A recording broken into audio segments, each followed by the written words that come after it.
Music production isn't easy, and there's a massive learning curve, which can be extremely overwhelming to a beginner. I've compiled a handful of useful tips, tricks, and generalized information that I think might make your life easier as an aspiring music producer. Had I known about this stuff earlier on, it would have allowed me to avoid a lot of the trial and error that I had to go through in order to get where I am today. For the mixing examples in this video, I'll be using a song I produced back in December for Yonko, entitled Galactic. The main melody from this song is from my Insomnia MIDI pack.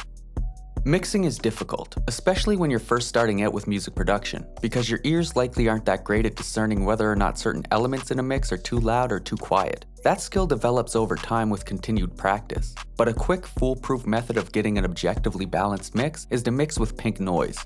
Play each element in your track separately while simultaneously playing a pink noise clip. Then turn the volume down on your instrument or drum track slowly until it's barely audible behind the pink noise. And boom, you have a balanced mix. If you don't know where to get a pink noise sample, I'll link a free download in the description.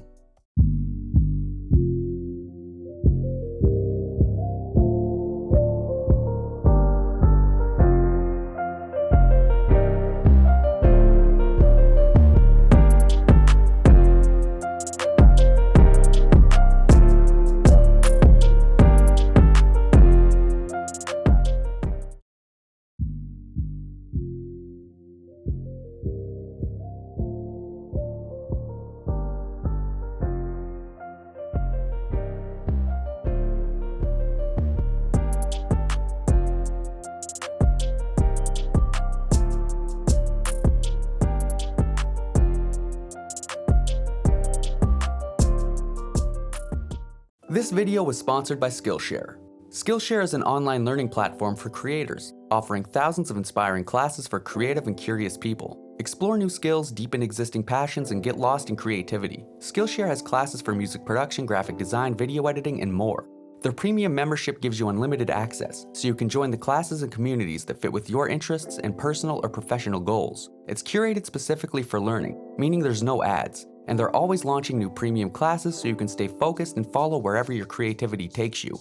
No matter what 2021 brings, you can spend it creating something meaningful with Skillshare's online classes. I've been checking out this class by Graham Cochran, entitled Mixing at Home with Stock Plugins, because while I feel as if I already have a good grasp on mixing, I do still find it useful to learn about the methods and techniques that other producers use while creating their own mixes. Skillshare is also super affordable, with an annual subscription costing less than $10 per month. Skillshare gave me a few free months of a Skillshare premium membership, and the first 1,000 of my subscribers to click the link in the description will get a free trial of a premium membership so you can explore your creativity as well. Thanks again to Skillshare for sponsoring this video. Now let's get back into the cook-up. If you're making hip-hop or trap beats, then mixing your drums and bass with pink noise will ruin the track. In the previous example, you may have noticed that the drums felt particularly weak. In trap beats, the kick, snare, and 808 bass are typically a lot more prominent in the mix than they would otherwise be in a traditionally balanced mix. Mixing these elements with pink noise will give listeners the impression that the drums are weak. I put a soft clipper on my kick, snare, and 808 tracks. I try to get my kick to hit somewhere between 0 and -3 dB, I try to get my snare to hit between -3 and -6 dB, and my 808 hits around -9 to -15 dB. Keep in mind that these are just loose guidelines. The volume of any of these elements may fall outside of the given volume range depending on the track and my personal preferences.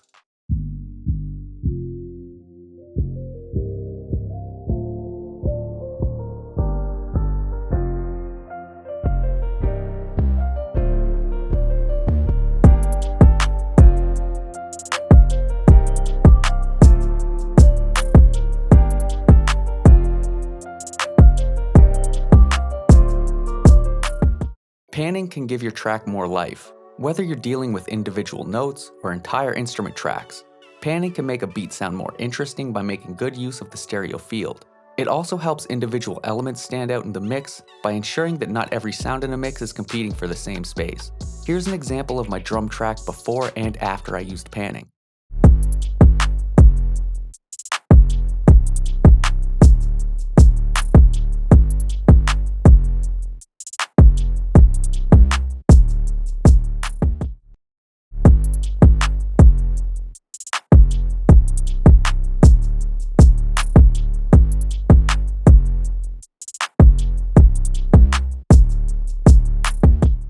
Notice how much more lifeless and dry the unpanned drums feel. The low end on a song should be kept mono. You can achieve this in a few ways. I personally like to use a mid-side EQ to cut the low frequencies on the side, but you can also mono the bass elements like the kick and the 808 by moving the stereo separation knob to the right on the respective mixer channels. Or you can use a stereo shaper, like Ozone Imager. Here's what the track sounds like with the low end in stereo versus mono.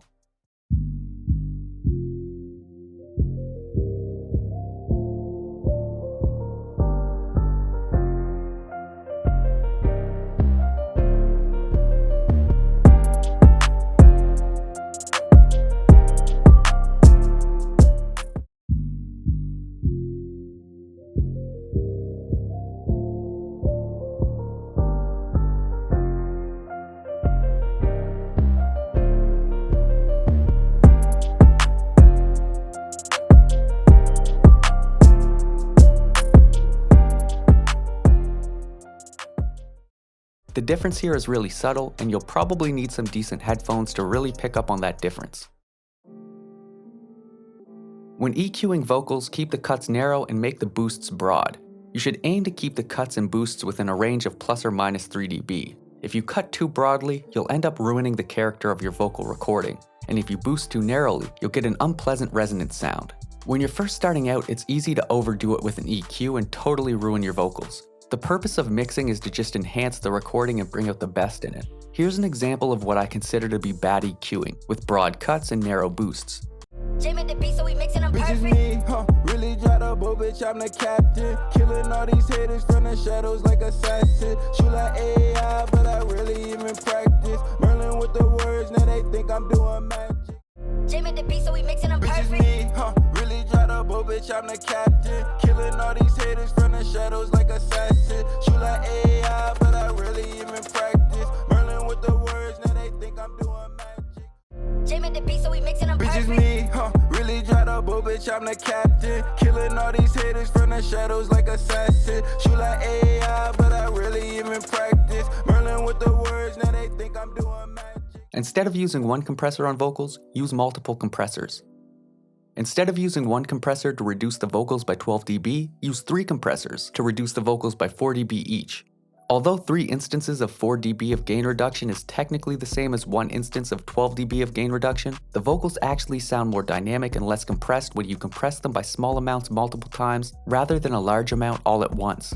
At the start of your serial compressor chain, use a compressor with a fast attack and set a slower attack for each subsequent compressor. Here's an example of the vocals with one compressor doing all the work. Bitches me, really dried up, oh bitch, I'm the captain. Killing all these haters from the shadows like assassin. Shoot like AI, but I really even practice. Merlin with the words, now they think I'm doing magic. And here's an example of the compression being spread out over 3 separate compressors. Bitches me, really dried up, oh bitch, I'm the captain. Killing all these haters from the shadows like assassin. Shoot like AI, but I really even practice. Merlin with the words, now they think I'm doing magic. Always got that thing up on my hip, bitch, I'm fantastic. You niggas feel worldwide, but I feel galactic. I see from a bird's eye, you don't want the static. I'm watching the world die, 2020 tragic. And lastly, don't compare yourself to others when you're first starting out. It'll only leave you feeling discouraged. Here's an example of one of my early beats from 1 month after I started producing.